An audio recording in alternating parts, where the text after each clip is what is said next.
1950 नंतर भारतात समाजवादच आहे आणि समाजवादी धोरणाची सुरुवात आहे 1950 पासून 1990 पर्यंत. तुम्हाला मत मांडायचं आहे, खरंच भारतात समाजवाद आहे की भांडवलवाद?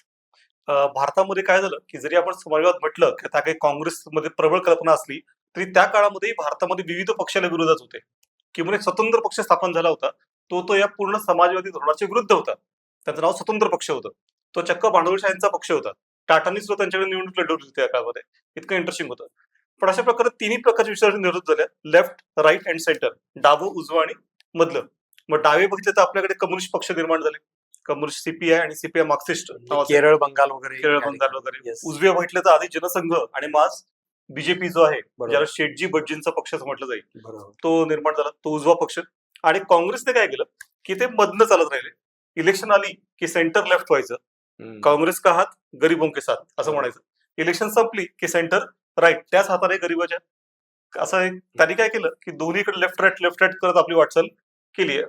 आणि अशा प्रकारे भारतात काय आलं, की तिन्ही रंग राहिले, लेफ्ट, राईट आणि सेंटर. त्याला न लिहिल्यामुळे फायदा आला, की सगळ्यांनाच एक प्रकारे, की आज बीजेपी आलाय सत्तेवर आणि तोही तीच राज्यघटना घेऊन काम करू शकतोय.